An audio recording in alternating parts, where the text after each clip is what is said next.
মারা গেলেন শেখ হাসিনা।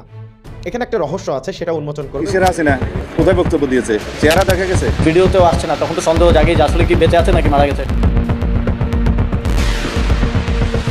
যে নেত্রীর একটি মাত্র নির্দেশনা দিকে একসময় তাকিয়ে থাকতো পুরো একটি দেশ, যার হুঙ্কারে কেঁপে উঠত রাজনীতির মাঠ, সেই শেখ হাসিনা আজ কোথায়? তিনি কি আদৌ বেঁচে আছেন নাকি নীরবে নিভৃতে পৃথিবী থেকে বিদায় নিয়েছেন? সম্প্রতি সোশ্যাল মিডিয়ায় একটি ছবি ব্যাপকভাবে ভাইরাল হয়েছে, যেখানে দাবি করা হচ্ছে শেখ হাসিনা মারা গেছেন। বিষয়টি ঘিরে সাধারণ মানুষের মধ্যে সৃষ্টি হয়েছে তীব্র কৌতূহল ও বিভ্রান্তি। যে নেত্রীর একটি মাত্র ইশারায় একসময় পুরো দেশের প্রশাসন থমকে দাঁড়াতো, যার হুঙ্কারে কেঁপে উঠত রাজনীতির মাঠ, 5ই আগস্টের সেই দৌর্ত প্রতাপশালী শেখ হাসিনা আজ কোথায়? তিনি কি আদৌ বেঁচে আছেন নাকি নীরবে নিভৃতে এই পৃথিবী থেকে চিরতরে বিদায় নিয়েছেন? গত 2 বছর ধরে ভারতের ভূখণ্ডে অবস্থান করছেন ক্ষমতাচ্যুত শেখ হাসিনা। শুধু অবস্থান করেই ক্ষান্ত হননি, চালিয়ে যাচ্ছেন বাংলাদেশ বিরোধী নানান তৎপরতা। বাংলাদেশের দাবি উপেক্ষা করে গত 5ই আগস্ট 2026 ভারতের ভূখণ্ডেই অনুষ্ঠিত হয়েছে শেখ হাসিনার কথিত সংবাদ সম্মেলন।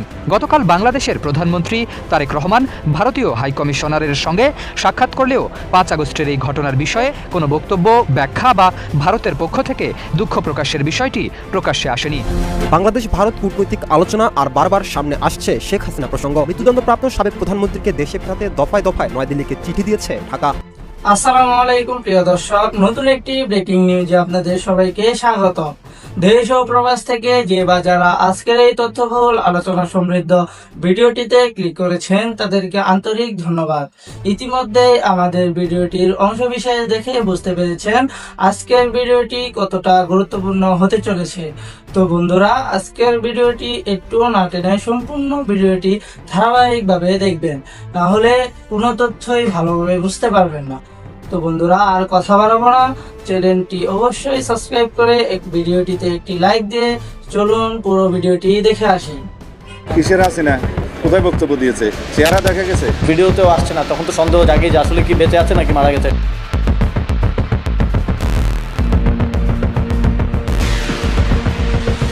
যে নেত্রীর একটি মাত্র নির্দেশনা দিকে একসময় তাকিয়ে থাকতো পুরো একটি দেশ, যার হুঙ্কারে কেঁপে উঠত রাজনীতির মাঠ, সেই শেখ হাসিনা আজ কোথায়? তিনি কি আদৌ বেঁচে আছেন নাকি নীরবে নিভৃতে পৃথিবী থেকে বিদায় নিয়েছেন?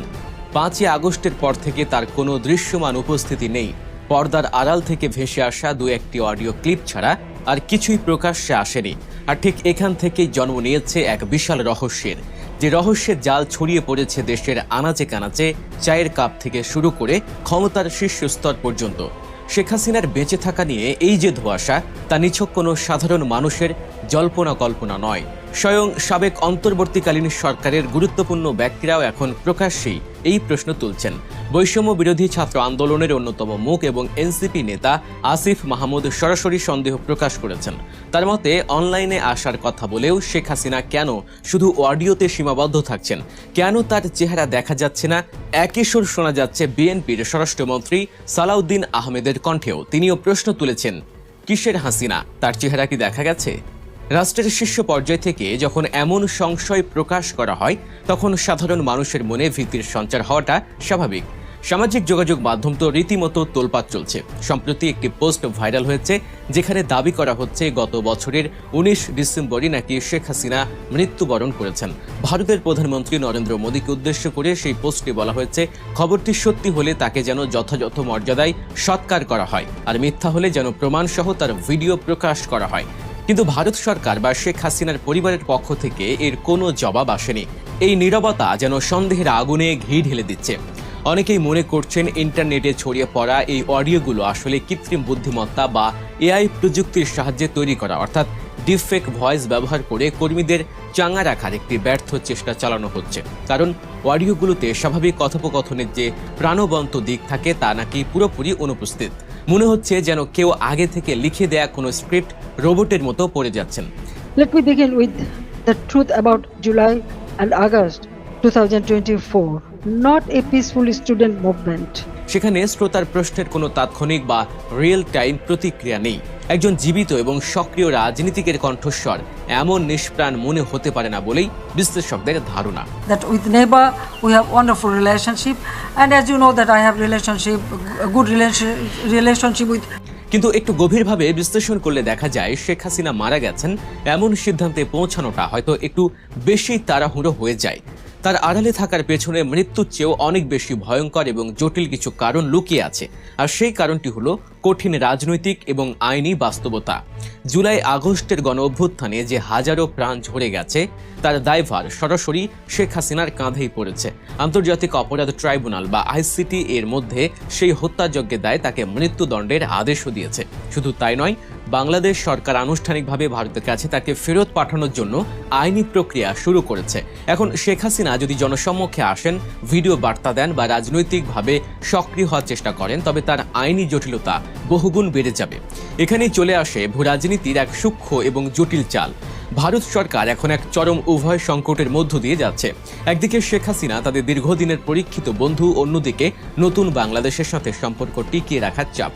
বাংলাদেশ যখন বন্দি প্রত্যর্পণ চুক্তির আওতায় হাসিনাকে ফেরত চাইছে, ভারত তখনও আনুষ্ঠানিকভাবে হ্যাঁ বা না কিছুই বলছে না, কারণ এই চুক্তির ভেতরেই একটি ফাঁকফোকর রয়েছে। চুক্তি অনুযায়ী কোনো অপরাধ যদি রাজনৈতিক প্রকৃতির হয়, তবে ভারত চাইলে প্রত্যর্পণ বাতিল বা বিলম্বিত করতে পারে। নয়াদিল্লি ঠিক এই আইনি সুযোগটাই কাজে লাগাচ্ছে। তারা বিষয়টিকে একটি রাজনৈতিক মোড়ক দিয়ে দীর্ঘ সময়ের জন্য ঝুলিয়ে রাখার কৌশল নিয়েছে। কিন্তু ভারত তাকে আশ্রয় দিলেও তাকে স্বাধীনভাবে কথা বলার সুযোগ দিচ্ছে না কেন? এর উত্তর লুকিয়ে আছে কূটনীতির গভীর সমীকরণে। শেখ হাসিনা যদি ভারতের মাটিতে বসে বাংলাদেশের নতুন সরকারের বিরুদ্ধে ক্রমাগত উস্কানিমূলক কথা বলতে থাকেন, তবে তা ঢাকা ও দিল্লির মধ্যকার কূটনৈতিক সম্পর্ক তলানিতে গিয়ে ঠেকবে। ভারত কখনোই চাইবে না বাংলাদেশের মতো একটি গুরুত্বপূর্ণ প্রতিবেশীকে পুরোপুরি শত্রুতে পরিণত করতে। আবার শেখ হাসিনাকে যদি ভারত সরকার জোর করে পুরোপুরি চুপ করিয়ে দেয়, তাহলে তার রাজনৈতিক আশ্রয়ের শর্ত নিয়ে আন্তর্জাতিক মহলে প্রশ্ন উঠবে। তাই নয়াদিল্লি বেছে নিয়েছে একটি সতর্ক এবং নিয়ন্ত্রিত মাঝপথ। তারা হাসিনাকে আশ্রয় দিয়েছে ঠিকই, কিন্তু তার মুখ আক্ষরিক অর্থেই বন্ধ করে রেখেছে। শেখ হাসিনা এখন ভারতের হাতে একটি রাজনৈতিক দাবার ঘুঁটি ছাড়া আর কিছুই নন। এবার আসা যাক শেখ হাসিনার নিজস্ব হিসেব নিকেশে। তার বয়স এখন ৭৮ ছুঁই। এই বয়সে একজন মানুষের শারীরিক ও মানসিক শক্তি স্বাভাবিকভাবেই কমে আসে, কিন্তু তিনি খুব ভালো করেই জানেন বাংলাদেশে ফিরে আসার অর্থ হলো সরাসরি ফাঁসির দড়ির মুখোমুখি হওয়া। আন্তর্জাতিক ট্রাইব্যুনালে মৃত্যুদণ্ডের রায় মাথায় নিয়ে স্বেচ্ছায় দেশে ফেরার মতো বোকামি তিনি করবেন না। এটা যে কোনো রাজনৈতিক বিশ্লেষকই চোখ বন্ধ করে বলে দিতে পারেন। আইনিভাবে রায়ের বিরুদ্ধে আপিল করার সুযোগ হয়তো তার আছে, কিন্তু বর্তমান বাংলাদেশের যে উত্তাল রাজনৈতিক পরিস্থিতি, সেখানে সেই আইনি লড়াইয়ে জেতার সম্ভাবনা শূন্যের কোঠায়। তাই দেশে ফিরে বিচারের মুখোমুখি হওয়ার চেয়ে ভারতের মাটিতে এক প্রকার গৃহবন্দী বা নিয়ন্ত্রিত জীবনযাপন করাকেই তিনি নিজের শেষ নিয়তি হিসেবে মেনে নিতে বাধ্য হয়েছেন। তার এই আড়াল তাই মৃত্যুর জন্য নয়, বরং নিজের জীবন বাঁচানোর এক অসহায় কৌশল মাত্র। শেখ হাসিনার এই রহস্যময় অন্তর্ধান এবং নীরবতা সবচেয়ে বড় আঘাত এনেছে তার নিজের দল আওয়ামী লীগের উপর। গত এক দশকেরও বেশি সময় ধরে দলটি পুরোপুরি একক ব্যক্তি এবং পরিবার কেন্দ্রিক হয়ে পড়েছিল। দলে শেখ হাসিনার কোনো বিকল্প বা দ্বিতীয় কোনো নেতা তৈরি হতে দেয়া হয়নি। দলের প্রতিটি সিদ্ধান্ত, প্রতিটি পদক্ষেপ আসত তার সরাসরি নির্দেশনায়। আজ যখন সেই শীর্ষ নেতাই দৃশ্যপট থেকে উধাও, তখন পুরো আওয়ামী লীগ যেন মাথা কাটা একটি বিশাল সাপে পরিণত হয়েছে। দলের ভেতরে এখন চরম নেতৃত্ব শূন্যতা বিরাজ করছে। এই দীর্ঘমেয়াদী শূন্যতার সুযোগ যে কেউ নিতে চাইবে, সেটাই রাজনীতির নিয়ম। যেহেতু হাসিনা কেন্দ্রিক বলয়ের বাইরে বিকল্প কোনো কাঠামো ছিল না, তাই এখন দলের ভেতরেই শুরু হতে পারে চরম অন্তর্দ্বন্দ্ব। দীর্ঘদিনের নিষ্ক্রিয়তা এবং শীর্ষ নেত্রীর ভবিষ্যৎ নিয়ে অনিশ্চয়তার কারণে তৃণমূলের নেতাকর্মীরা চরম হতাশা আর বিভ্রান্তিতে ভুগছেন। অনেকেই হয়তো নিজেদের পিঠ বাঁচাতে দল পরিবর্তন করবেন, অথবা রাজনীতি থেকেই নিষ্ক্রিয় হয়ে যাবেন। হাসিনা পরিবারের বাইরে থেকে এসে কেউ যে এই মুহূর্তে দলের হাল ধরবেন, এমন কোনো গ্রহণযোগ্য বা শক্তিশালী মুখও এই মুহূর্তে দলটিতে নেই। ফলে শেখ হাসিনার এই নীরবতা শুধু তাকেই নয়, বরং তার হাতে গড়ে তোলা বিশাল রাজনৈতিক সাম্রাজ্যকেও তিলে তিলে ধ্বংসের দিকে ঠেলে দিচ্ছে। ইতিহাসের দিকে তাকালে দেখা যায় ক্ষমতার দম্ভ বড়ই ক্ষণস্থায়ী। যে মানুষটি একসময় পুরো রাষ্ট্রের ভাগ্য নির্ধারণ করতেন, আজ তার নিজের ভাগ্যই অন্যের হাতে বন্দী। শেখ হাসিনা শারীরিকভাবে বেঁচে আছেন কি নেই, সেই বিতর্কের চেয়েও বড় সত্য হলো রাজনৈতিকভাবে তিনি বাংলাদেশের কোটি কোটি মানুষের কাছে অনেক আগেই মারা গেছেন। জুলাই আগস্টের সেই রক্তাক্ত দিনগুলোতে ছাত্র জনতার উপর যখন বুলেট বৃষ্টির নির্দেশ দেওয়া হয়েছিল, ঠিক তখনই বাংলার মাটি থেকে তার রাজনৈতিক অস্তিত্বের কবর রচনা হয়ে গিয়েছিল। আজ তিনি দিল্লির কোনো এক সুরক্ষিত প্রাসাদে শ্বাস নিচ্ছেন, নাকি সত্যি পৃথিবী থেকে বিদায় নিয়েছেন, তা দিয়ে বাংলাদেশের নতুন প্রজন্মের আর কিছুই যায় আসে না। প্রবল প্রতাপে দেশ শাসন করা একজন স্বৈর শাসকের পরিণতি যে কতটা করুণ, কতটা নিঃসঙ্গ হতে পারে, শেখ হাসিনার বর্তমান অবস্থায় তার সবচেয়ে বড় এবং জ্বলন্ত প্রমাণ। তিনি বেঁচে থেকেও আজ এক রাজনৈতিক মৃতদেহ, আর এটাই হয়তো প্রকৃতির সবচেয়ে বড় এবং নির্মম প্রতিশোধ। তো প্রিয় দর্শক, আজ এই পর্যন্তই ছিল আমাদের বিস্তারিত তথ্যবহুল আলোচনা সমৃদ্ধ ভিডিওটি। আশা করি আপনাদের কাছে অনেক ভালো লেগেছে এবং অনেক গুরুত্বপূর্ণ তথ্য পেয়েছেন। এরকম তথ্য পেতে হলে অবশ্যই আমার চ্যানেলটি সাবস্ক্রাইব করে বেল আইকনটি বাজিয়ে দিতে হবে। তো প্রিয় দর্শক, আজ এই পর্যন্তই বিদায় নিচ্ছি। আপনারা ভালো থাকবেন, সুস্থ থাকবেন। আল্লাহ হাফেজ।